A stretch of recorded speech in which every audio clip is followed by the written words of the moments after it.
Well, welcome to the 41st Annual Piano Showcase.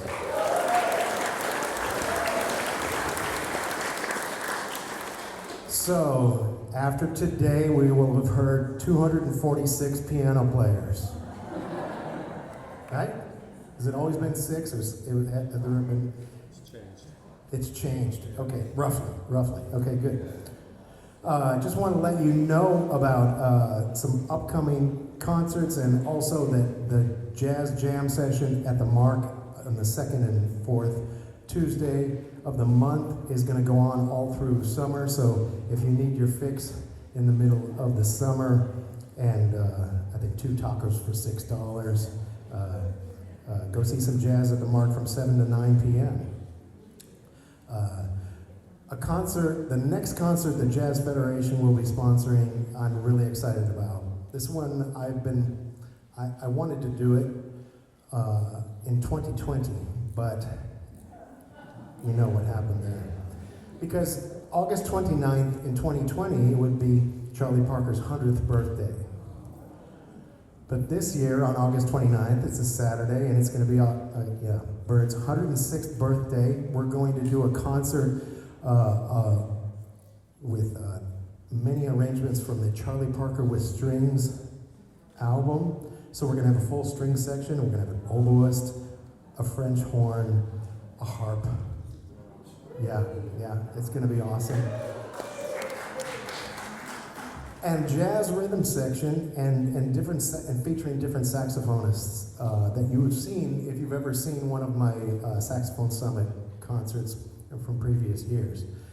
So it's going to be quite a show, and that's August 29th, 7:30 p.m. at the Cuesta at CPAC. And we will be shooting out some emails with all the details on that.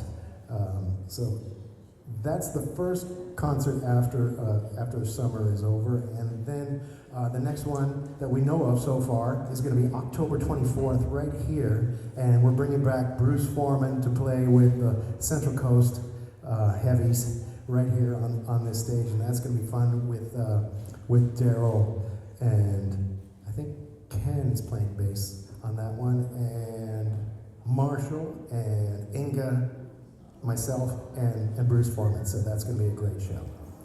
So hopefully you can make both of those. I want to alert you to, this is our official QR code, and I'm not sure if it works, so if you could hold up your phone and see if it's there, and enter at least $100 and submit, and see if it does indeed work. Please, and we appreciate your patronage today. All of the proceeds go to our scholarships that we give out to our students every year. And speaking of scholarships, our first piano player today was one of our scholarship winners last year. And he is locally homegrown. He is, where did you go to high school, Andrew? Atascadero High School. How many times do you think you've driven over the grade? Well, right now, I'd like to welcome the rhythm section that's going to be backing all of these fine piano players up today. On drums, we have all the way from Hathaway Street around the corner, Darrell Voss.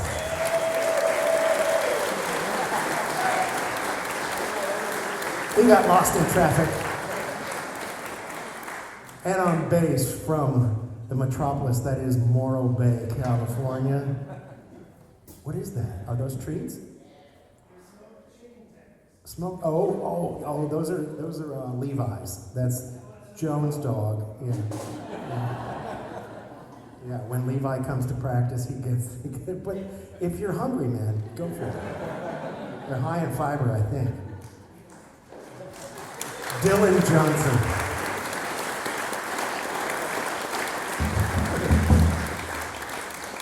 These guys have already played a gig today, so they're all warmed up. But Andrew, you need to warm up, so come on up on stage. Please welcome our first piano player of the afternoon, Andrew Sedley.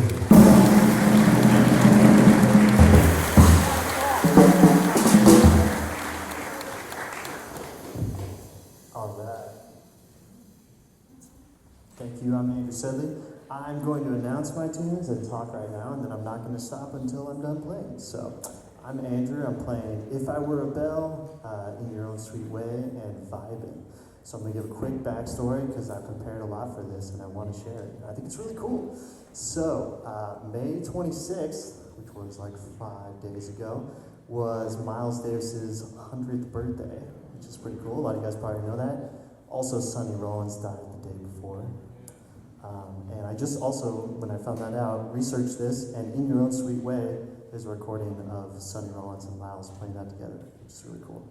But mine is going to be centered around when Miles was just getting clean from drugs in 1956.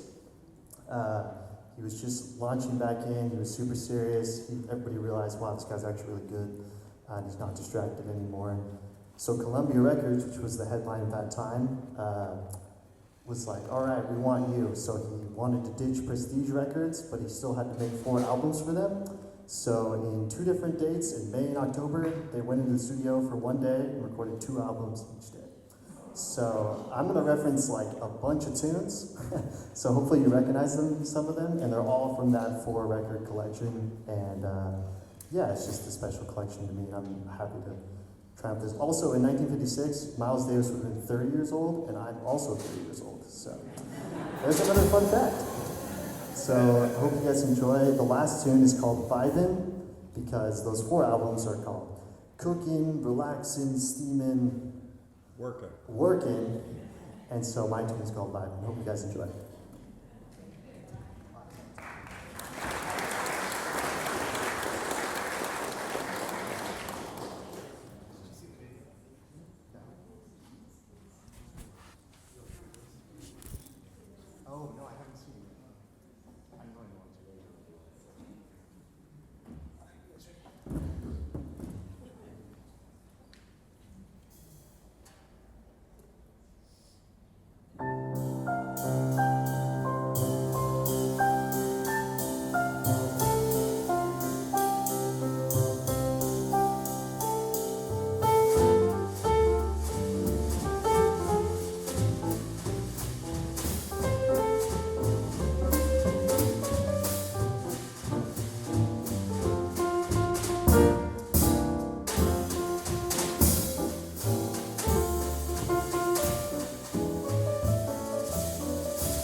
All right, Andrew Sedley. Excellent. Andrew, so that last tune you wrote. And so I was sitting next to Jamal, and when I heard that little at the end of the first A, I said, oh, that must be the apostrophe in vibing. Yeah. Just a little observation. These things come to me. I can't help it. Is it what? It's like opera. Dylan says it's like opera.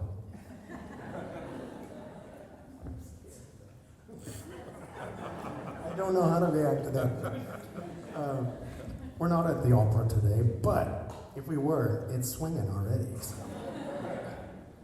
Our next piano player, he has been musical director for Johnny Mathis in the 70s, and then there was this gap before he was musical director again, where he enjoyed long walks on the beach for 10 years, because he was musical director for Royal Caribbean from 2010 to 2020, right, Jim? Yeah, that gig did not, that joke did not go over but it was good. I thought it was going to be. I think I set it up wrong. But Jim, we were talking about recording together back at Cuesta back in, I feel like in the aughts. It was it was with George. No, George was recording, because we were talking about George Stone is retiring from Cuesta at the end of this. Well, he just finished. I think he's teaching a summer class, but he's officially kind of done, and we're trying to find a replacement for him, and that's gonna be big shoes. Yeah, but George is not going away. He's gonna live in Cambria, hopefully for the rest of his life, man. Why not? He's got a beautiful studio up there, so hopefully we can get George to come and play here next year. But Jim, come on up to the stage. Jim Barnett.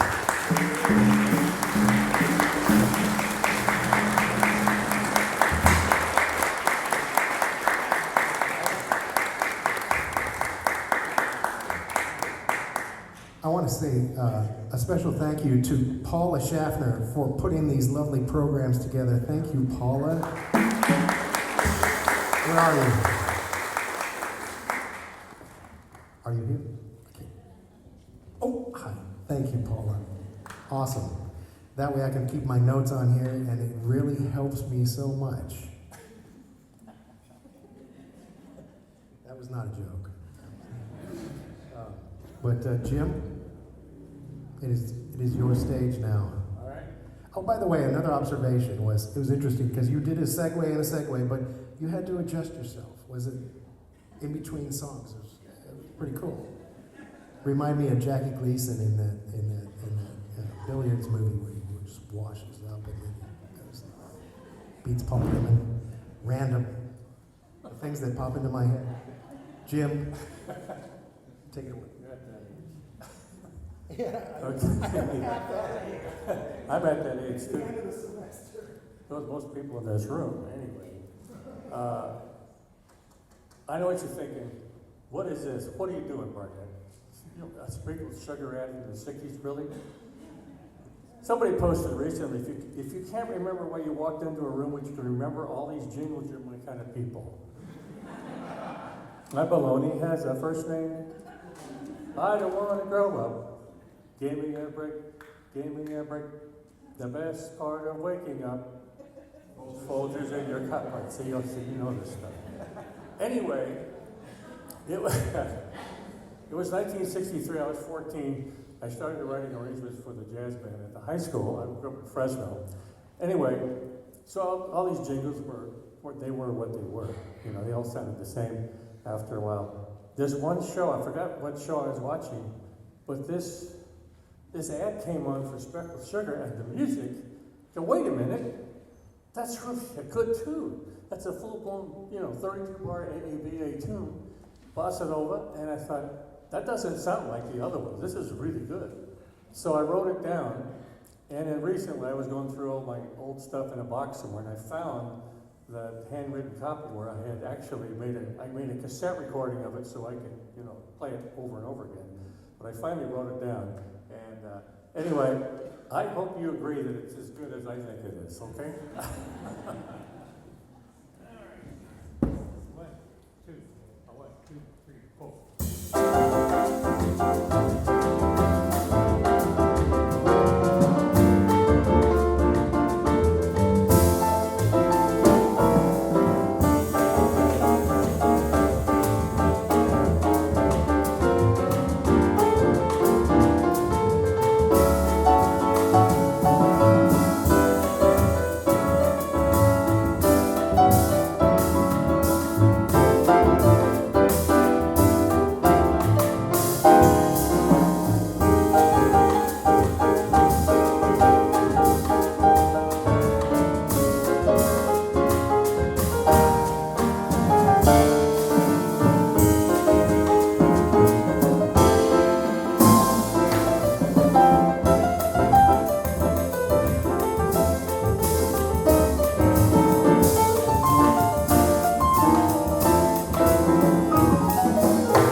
Now, isn't that an atypical jingle from the 60s? Trying to research it and find the original, I couldn't find it, but I swear to God, it was there. And that was it, I wrote it down. Anyway, last year I did a tribute to Michel Legrand. Unfortunately, I couldn't do all of his wonderful songs, but I really like this one. You Must Believe It in Spring. It's a wonderful song. I like going through the chord progressions. That's the only song I've ever seen that actually goes down a half step halfway through. That's the way he wrote it. So you'll probably hear that. Anyway, you must believe in spring, because it's still spring.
Sheldrand's writing.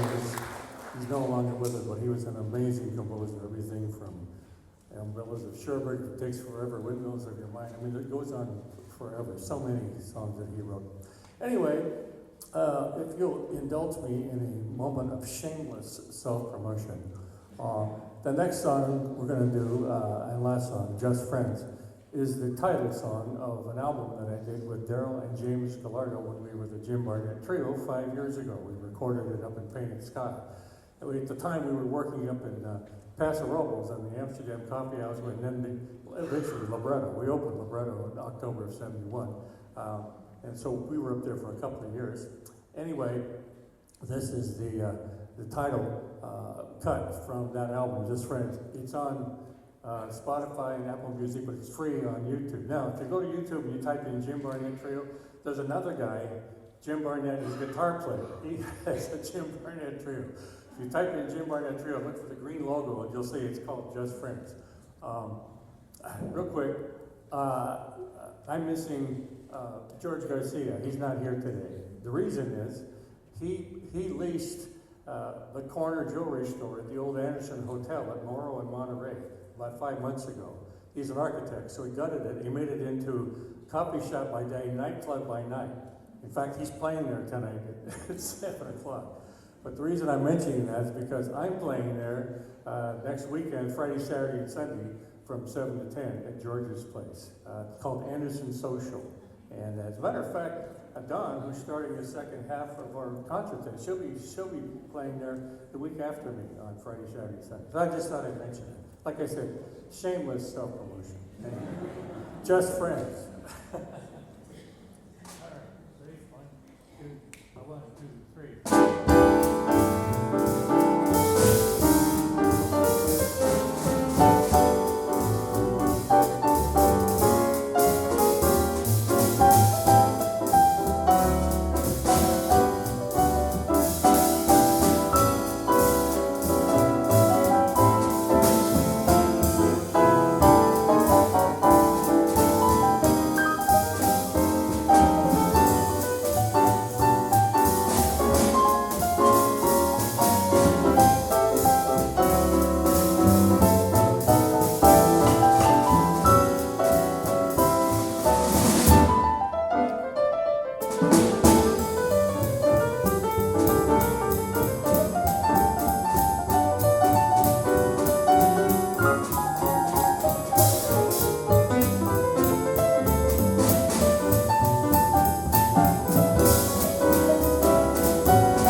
Thank you, Jim. Awesome.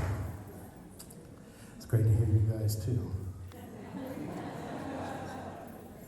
You sound like you've already played a gig today.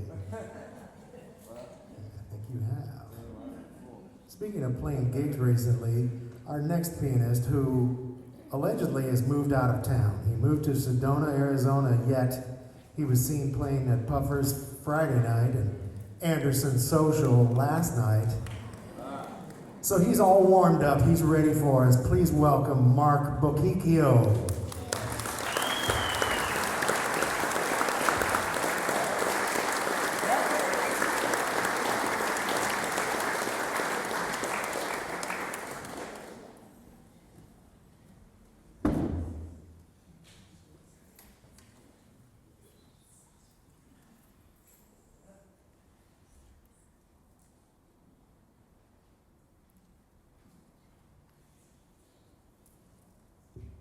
Well, I wasn't going to talk, but no one's finding the tune, and we want them to find the tune. I'm just really happy to be back here in the Central Coast. I think I started playing this showcase in 2008, and I want to thank the late Bob Harway, because he was the one who got me into the show that year. And so very happy to be back here and playing jazz and with these great talented guys.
Thank you, Mark. Yeah, beautiful, beautiful first half, wouldn't you agree? All right. The good news is, you're an excellent clapper. Do you have one of those at home, the clap on, clap off? Oh, it can't, yeah, it would probably wear out. Yeah. Anyway, so it is time for intermission. Please take the next 15 minutes to go get refreshed and be back in your seat promptly in 15 minutes. I'm gonna start my timer. So enjoy your next 15.